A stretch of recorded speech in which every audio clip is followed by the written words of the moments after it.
Alright guys, स्वागत है आपका इस वीडियो में। तो हमें एपिसोड की शुरुआत में तोमान की मीटिंग का सीन दिखाया जाता है और ड्रैगन यहाँ पर इन सभी मेंबर्स को ये इन्फॉर्मेशन देता है कि काफी समय से तोमान का ब्लैक ड्रैगन के साथ लफड़ा चल रहा था, लेकिन उसके बाद इनका एक कॉन्ट्रैक्ट हुआ था बीच में, जो कि दोनों भाइयों की आपसी मुठभेड़ की वजह से टूट गया था, जो कि थे सेकंड डिवीजन के वाइस कैप्टन हक्काई शिबा और ब्लैक ड्रैगन का लीडर ताइजू शिबा।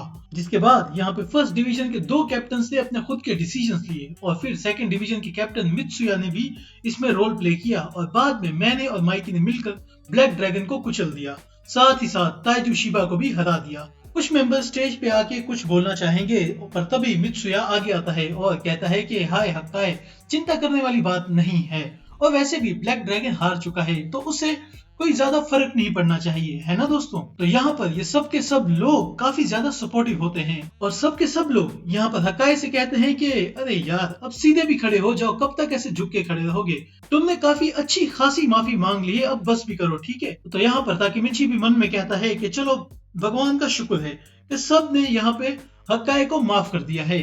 यहाँ पर मित्सुया आता है और कहता है कि हक्काई, तुम अभी भी तोमान के सेकंड डिवीजन के वाइस कैप्टन हो और हमेशा रहोगे, क्यों, किसी को कोई प्रॉब्लम है क्या।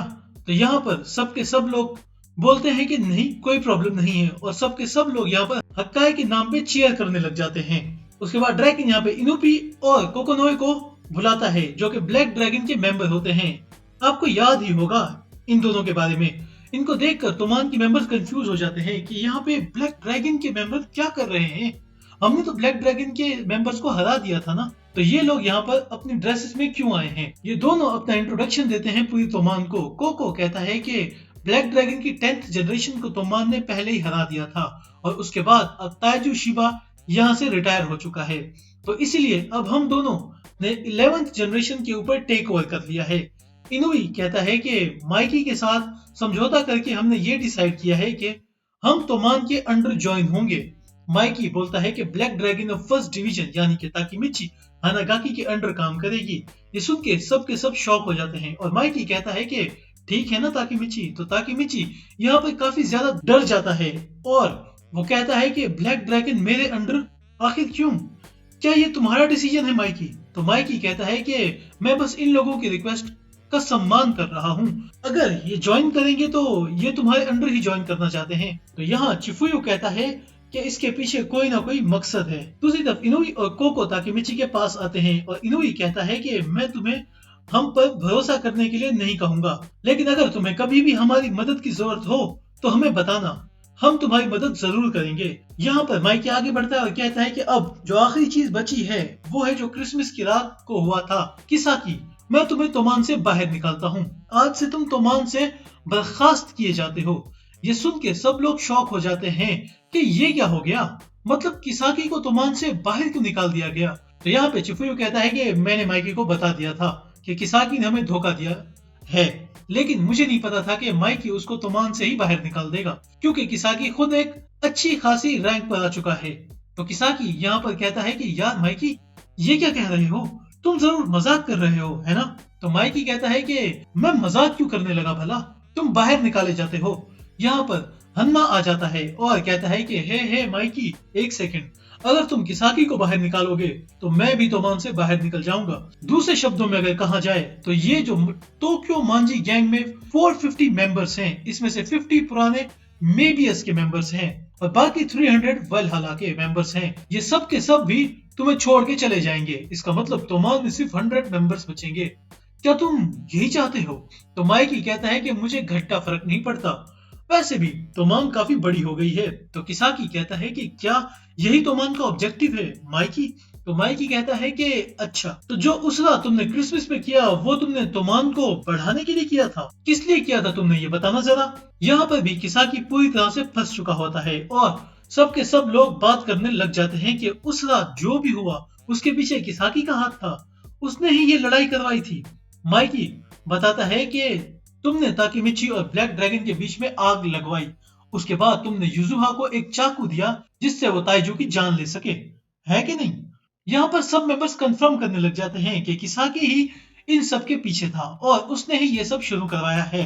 चिफुयू कहता है कि इसको क्या लग रहा था, मैं ये सब बातें बताऊंगा नहीं, पर मुझे सच में नहीं लगा था कि माइकी इस बात के लिए उसे तोमान से बाहर निकाल देगा, क्योंकि कोई भी प्रूफ नहीं था। अब मुझे ये देखना है कि ये क्या बहाना बनाएगा। माइकी कहता है कि मैंने हमेशा से तुम्हारे इन गलत तरीकों को नजरअंदाज किया था, लेकिन अब नहीं। यहाँ पर किसाकी की तो बिल्कुल वाट लग चुकी होती है। वो काफी ज्यादा शॉक हो चुका होता है और वो कहता है कि ये सब कुछ मैंने तुम्हारे लिए किया। ताइजू तोमान के लिए खतरा था। तब ड्रैगन आगे आता है और वो कहता है कि हे, तुम्हें आगे बढ़ने के लिए किसने कहा। हनुमा तुरंत ड्रैगन पे हमला कर देता है, तो ड्रैगन उसका अटैक एक ही हाथ से रोक लेता है। हनुमा कहता है कि सबसे पहले किसाकी की बात सुन लो, उसे क्या कहना है, ठीक है ना। ड्रैगन कहता है कि तुम कमीने। फिर किसाकी आगे आता है माइकी के पास और कहता है कि इन लूजर्स की बात मत सुनो, तुम्हें तो हम लोगों के लिए एक नया एरा बनाना था ना। तोमान आगे चल के काफी बड़ी गैंग बनेगी जिसके आगे सब सर झुकाएंगे। यहाँ पर हमें कुछ सीन्स भी दिखाए जाते हैं जहाँ हमें बताया जाता है कि किसाकी माइकी को पसंद करता था और वो उसके लिए कुछ भी करने के लिए तैयार था। किसाकी का मेन ऑब्जेक्टिव था कि वो उस लड़ाई में ड्रैगन को मरवा दे, जिससे कि वो नंबर 2 स्पॉट पर आ जाए, मतलब माइकी का खासम खास बन जाए। इसीलिए हमें फ्यूचर वाले ड्रैगन का भी सीन दिखाया जाता है जहां वो कहता है कि शुरुआत से ही किसाकी ने तोमान को सिर्फ इसलिए ज्वाइन किया था क्योंकि वो माइकी को कंट्रोल करना चाहता था। किसाकी कहता है कि चांद भी तो खुद नहीं चमक सकता और इसीलिए मैं यहाँ हूँ तुम्हें चमकाने के लिए माइकी, तुम्हें मेरी जरूरत है। किसाकी पूरी कोशिश करता है माइकी को समझाने की, उसे मनाने की, लेकिन माइकी अपने डिसीजन पर सख्त रहता है। वो उसकी बात नहीं मानता और वहां से चला जाता है। मीटिंग यहीं पर खत्म हो जाती है। उसके बाद हमें माइकी और ड्रैगन का सीन दिखाया जाता है जहां वो दोनों एक बाइक की सर्विसिंग कर रहे होते हैं। ड्रैगन बाइक रिपेयर कर चुका होता है और वो माइकी से कहता है कि मुझसे अब और ज्यादा वेट नहीं हो रहा। माइकी यहाँ से जाने लगता है और ड्रैगन कहता है कि यार ये कितने बच्चों जैसा है। फिर दिखाया जाता है कि चिफुयू ताकेमिची की आंख बंद करके लेकर आ रहा होता है। ताकेमिची कहता है कि अरे कहाँ ले जा रहे हो मुझे। माइकी कहता है कि बस चलते रहो और चिफुयू कहता है कि इसके आगे मत बोलना।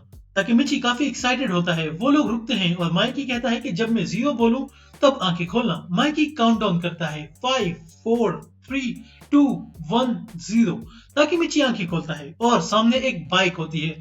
माइकी उसे बताता है कि जब उसका भाई फिलीपींस के एक टाउन में स्पेयर पार्ट ढूंढ रहा था तब उसे वहां पे मेरे और इस बाइक के इंजन मिले थे। उसने एक इंजन से बाइक बना ली थी जो मैं चलाता हूँ। दूसरे इंजन के लिए कुछ नहीं किया गया था, इसलिए मैंने और ड्रैगन ने दूसरे इंजन के लिए बाइक के पास ढूंढे और फाइनली आज हमने ये बाइक बना ली। और ड्रैगन कहता है कि वैसे भी तुम्हें याद होगा हमने तुम्हारी साइकिल और काफी सामान तोड़ दिया था उस दिन, तो इतना तो बनता है। ताकेमिची कहता है कि नहीं, ये बिल्कुल अलग बात है। चिफुयू काफी खुश हो जाता है और पीछे से ताकेमिची को हग करता है। वो कहता है कि कितनी कमाल की बात है ताकेमिची, चलो इस पर बैठो, चला के देखो।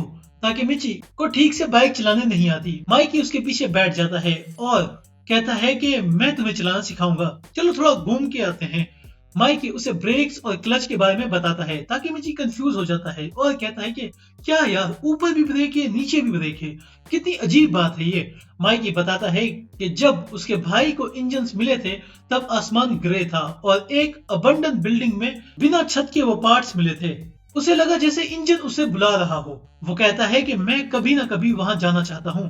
ताकेमिची कहता है कि हम जरूर चलेंगे। फिर ताकेमिची सोचता है कि फ्यूचर में जरूर हिनाता और रकुन जिंदा होंगे।